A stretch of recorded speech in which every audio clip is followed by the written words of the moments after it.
सांग्रां जा रायजोफोर सांग्रां जा गावबा गावनि धोन सम्पतिनि सायाव मोजाङै नोजोर हो खेल ला गोबाव मेगनजों नायनानै जोथोन लानाया गाहाम मानोना माब्लाबा समाव आखाइनिफ्राय रांनि बेग सेनानै लांजानाय माब्लाबा दखान गलाफोराव हरनि समाव इन्जुर बिसिनानै नङाब्ला थिं दिफ्लंनानै गलानि मुवा बेसाद खावनाय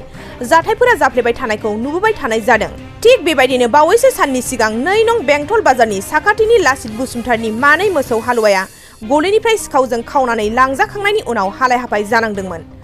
अदेबानि बेबायदि जाथाया आरोबाव फिन जाबावदों चिरां जिल्लानि बेंटल बिक्रमपुर नोलोबारि गामिनि थागिबि जुबिराम बसुमतारिनि नखराव अरथार गोमाजानाय बिगोमानि फोरमायनाय बायदिब्ला बोहैथि दाननि थांनाय समबार बारायखालि मोसौखौ गलिनिफ्राय गावनो दै बिमा सेराव खाहैदोंमोन खानानै दोननाय मोसौखौ दिरुं खेवनानै फुंनि 10 रिंगासो समाव लांदों होननानै फोरमायो ओजों मोसौखौ हालाय हाफाय नागिरसेयावबो मोनैलाय पुलिस बिफानाव एजाहार होबाय होननानै फोरमायबावो लोगोसे गोमानाय मोसौखौ सोरबा नागिरनानै होनो हायोब्ला नोगोद 40,000 रां बान्था होगोन बेनिखायनो सोरबाफोर नुसनबायोब्ला खौरां हरनो गाहायाव होनाय जानबुं नम्बराव फोनांजाब खालामनो हागोन होननानै खावलायहरदों जुबिराम बसुमतारिया 6001583203 आरो 9403330003 नम्बराव औ नंगौ आंनिनो मोसौ दाख्लै समबार 17 तारिख फुंनि 10ता इदिनखालि गोमादों आरो मोसौआ ओमफ्राय दाथ' जों सिखावखौ मिन्थिया दा सोर लांदों जों मिन्थिया आरोखि दा मोसौखौ जों नागिरना दासिमबो नागिरगासिनो दाबो नागिरनानै दंहैयो ओरै नागिरनानै दंहैयो जों दासिमबो मोनाखै आरोखि मोसौखौ मा गामि ओमफ्राय बबे जायगायाव खायामोन मोसौखौथ' जों बे जोंनि बेयाव बिक्रमपुरावनो ओमफ्राय आइ नदि सेराव आरो सेराव खादोंमोन ओमफ्राय सिखावा माने दिरुंखौ खेवनानै लांदों आरोखि मोसौआ हालेवग्रामोन नामा हालुवा गिदिर ओरैनो बे 50-60 हाजारनि जागोन आरोखि मोसौनि गाबा माबायदिमोन ओरैनोथ' अरेन्ज आरोखि अरेन्ज गोजा दा नोंथांनि मोसौआ गोमानानै थाबाय बिनि उनाव नोंथाङा रायजो राजाफोरखौ माबायदि खबर हरजानो ओमफ्राय माबायदि हेफाजाब होजानो लुबैयो रायजो राजाखौथ' आङो बिदिनो हेफाजाब नागिरदों रायजो राजा अनसायदों मोनगोबा हामगौ आरो बिदिनो आरो सोरबा बिदिनो नागिरनानै होयोबा आंनो अबाफोर नुनानै जगायना फैयोबा आं एकदम नगद 40,000 होगोन आरोखि खाथां एकदमबारे जानबुं नाम्बार होनाय जागोन ओमफ्राय नोंथांमोना आयेननि बेब'स्थाफोर खालामनायमोन नामा आयेननि बेब'स्थाथ' जों थानायावबो होबाय ओरै आबसुआव होबाय सिखावखौ मोनोब्ला आयेननि बेब'स्था लागोन नोंथांमोना आयेननि बेब'स्था लागोन एकदमबारे सिखावखौ मोनोबा जों आयेननि बेब'स्था लागोन सारेन्डार लाफैनो थाखाय मा खावलायगोन सिखावखौ सारेन्डार लाफैनांगोन जोंनाव जुदि जाहाथे सोरबा लांदोंबा लाबोफिनथों नोंथांनि साननाय बायदिब्ला मोसौखौ सोरबायदि सुबुङा लांदों होननानै नोंथाङा सन्देह दं नामा बेखौथ' जों बोरै बुंनो हाबावनो नुवाखैबो जों डाइरेक्टलि बुंनो हाला जोङो दा नुथारनायबा दा बुंनो हागौमोन जोङो नोंथाङा लुबैना माने नोंथांनि मोसौखौ नांफिनगौ आंनि मोसौखौ आं नांफिनगौ जाय बहनना होगोन आं बिनो नोगोद 40,000 होगोन रायजो राजाफोरखौ मा खावलायगोन नोंनि मोसौखौ बहाबा नुयोब्ला खोन्थाहरनोथ' खावलायदों माने जानबुं नाम्बार होनाय जागोन आरोखि जानबुं नाम्बार गोसोआव दं नामा जानबुं नाम्बारा बिदिनो 9401330033 ধন্যবাদ যোৱা সোমবাৰ ৰাতিপুৱা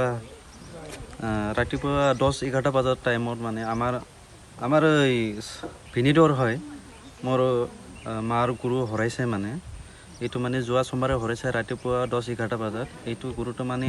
ৰাইজে বিচাৰি দিলে মানে আমিতো তদন্ত কৰি আছোঁ বৰ্তমান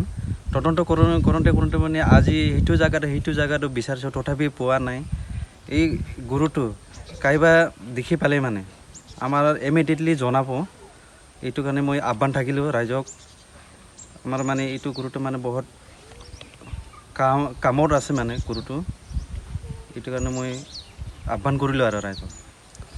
যদি গুৰুটো নাপায় তেতিয়াহ'লে বিচাৰিবৰ কাৰণে আপুনি কি এইটো আইনৰ ব্যৱস্থা লৈছোঁ আমি আমাৰ বড়ো সন্থা ছাত্ৰ সন্থাকো জনালোঁ তাৰপিছত থানাতো এজাহাৰ দিছোঁ থানাত তথাপি থানাই আমাৰ লগত মানে জড়িত হৈ আছে মানে আমাৰ লগতে কণ্টেক্ট চলি আছোঁ মানে এইটো গুৰুটো ইমিডিয়েটলি পালে মানে আমাৰ আগত মানে যে মোবাইল নম্বৰ দিয়া আছে এই নাম্বাৰত ইমিডিয়েটলি আমাক জনাব এইটোৱে কেনেকৈ কালাৰ আছিলে কালাৰটো ৰঙা শকত তাৰপিছত মানে ৰঙাই আছে আৰু কালাৰটো এনেকৈ কিমান এমাউণ্টৰ হ'ব পাৰে এইটো এমাউণ্টটো মানে 60-50,000 হ'ব আৰু 60-50,000 এমাউণ্টৰ হ'ব এইটো কাৰণে মানে আমি বহুত পৰিয়ালে মানে দুখ পাই আছোঁ মানে এইটো গৰু আজিলৈকে মানে বিচাৰি পোৱা নাই মানে ঠিক এনে হৈ আছে আপোনাৰ আইডিয়াত গৰুটো কোনোবা কেনেকুৱা ৰকমৰ কিবা তোমাৰ তুলি গৈছে কেনেকুৱা ৰকম মানে গৰুটো নিয়াটো মানে আমি এতিয়া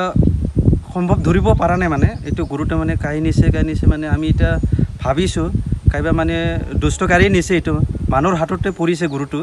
এইটো গৰুৰ মানুহৰ হাতত পৰাৰ কাৰণে মানে এইটো মানে নাইকিয়া হৈ গৈছে মানে আজি পৰ্যন্ত বিচাৰি পোৱা নাই মানে এইখন গৰু এনেকুৱা হৈ আছে মানে